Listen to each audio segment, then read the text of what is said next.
সরকারকে পতন ঘটিয়ে আর একটি সরকারকে ক্ষমতায় আনার জন্য জুলাই বিপ্লব হয়নি।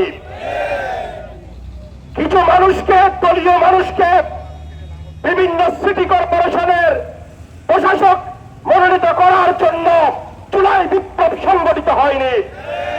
দেশের পাবলিক বিশ্ববিদ্যালয়গুলোতে দলীয় শিক্ষকদেরকে যোগ্যতা না থাকার পরেও দলীয় বিবেচনায় ভাইস চ্যান্সেলর বানানোর জন্য জুলাই যুদ্ধ সংগঠিত হয়নি।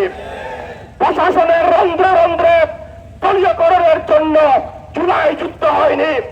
জুলাই শহীদরা একবারও স্লোগান দেয় নাই আমাদেরকে ফ্যামিলি কার্ড দিতে হবে। শেখ হাসিনা তার অপরাধকে আড়াল করার জন্য উন্নয়নের মূলা সামনে এনেছিল। বিএনপি তার সমস্ত অপরাধ থাকার জন্য আজকে ফ্যামিলি কার্ড সামনে এনেছে। জুলাই বিপ্লব হয়েছিল বাংলাদেশকে থেকে বৈষম্য দূর করার জন্য।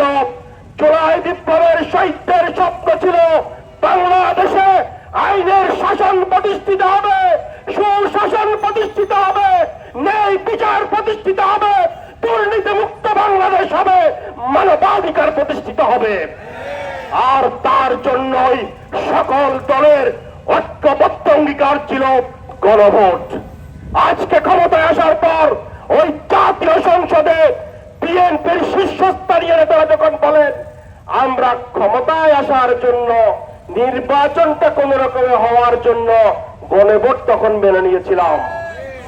এর চাইতে বড় পথ প্রহসন, এর চাইতে বড় ধোঁকাবাজি, এর চাইতে বড় বেইমানি পৃথিবীর ইতিহাসে আর হতে পারে না।